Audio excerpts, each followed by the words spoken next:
ici en direct de la salle de la Papinière à Sucé-sur-Erdre où nous recevons donc le salon Harmonie des métiers, le salon des métiers solidaires et je reçois Laurane Chauvel-David des Ateliers du Créateur. Bonjour Laurane. Bonjour.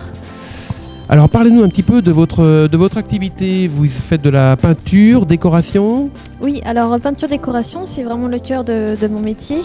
Donc je mets toutes mes connaissances et mon savoir-faire au profit de mes clients et pour pouvoir réaliser une prestation au plus proche de leurs souhaits, de leur envie, de leur intérieur. Voilà, c'est vraiment tout un travail de préparation, d'échange avec le client en amont. D'accord. Pour pouvoir bien préparer.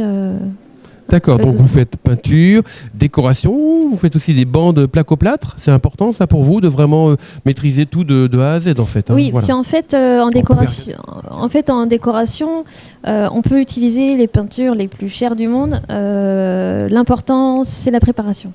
Voilà, si on n'a pas une bonne préparation, la finition ne sera pas réussie.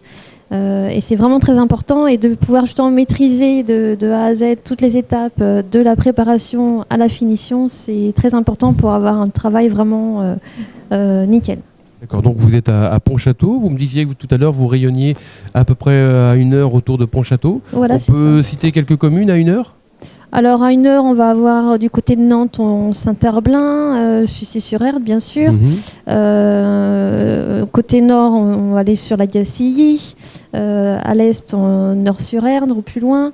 Et à l'ouest, donc tout ce qui est... Herbignac. Voilà. Ça c'est plus du côté de Nord-sur-Erdre, mais voilà, autour de Pontchâteau. Ensuite, on va aller sur côté sud-Loire, Pornic, Saint-Brévin. Et puis toute la côte... avec Saint-Nazaire, La Baule, Pornichet. D'accord. Quand je vois sur votre carte, vous parlez de suivi de chantier. Alors pour vous, c'est vraiment important. Donc suivi de chantier, ça veut dire une fois que c'est terminé, vous continuez à être en contact avec le client pour voir s'il n'y a pas il n'y a pas eu des malfaçons, des choses comme ça? Alors en général, malfaçons, il y a rarement. Maintenant, ça peut arriver, bien sûr.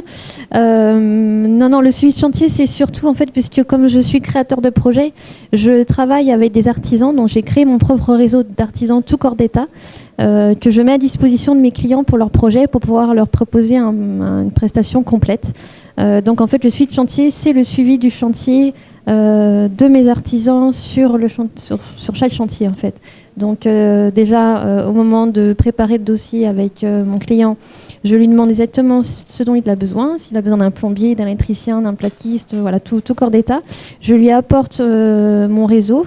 Donc je suis toujours présente pour présenter mes artisans aux clients, pour faire le suivi au niveau des chiffrages, pour apporter le dossier complet avec tous les chiffrages de tous les artisans. Et ensuite, les démarrages de chantier, le suivi du chantier du début à la fin et la réception. Voilà, je suis toujours là pour accompagner mes clients et en plus je fais mes chantiers bien sûr. Oui, voilà. Bien sûr. Oui. Vous faites vraiment tout de A à Z. L'intérêt finalement pour le particulier, c'est d'avoir un seul interlocuteur.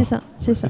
Eh ben, je pense que vous nous avez bien expliqué en tout cas votre activité. Merci beaucoup Laurane de vous être déplacée pour cette interview. D'ailleurs le premier de la journée. Donc vous avez accepté d'essuyer les plâtres et merci beaucoup. Je pense que les autres vont suivre. Merci à vous. Très bonne journée. Merci. Au revoir. Au revoir.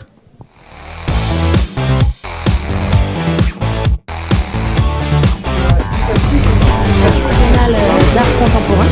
Donc c'est un lieu qui a plusieurs missions. La première, c'était ici on a plus de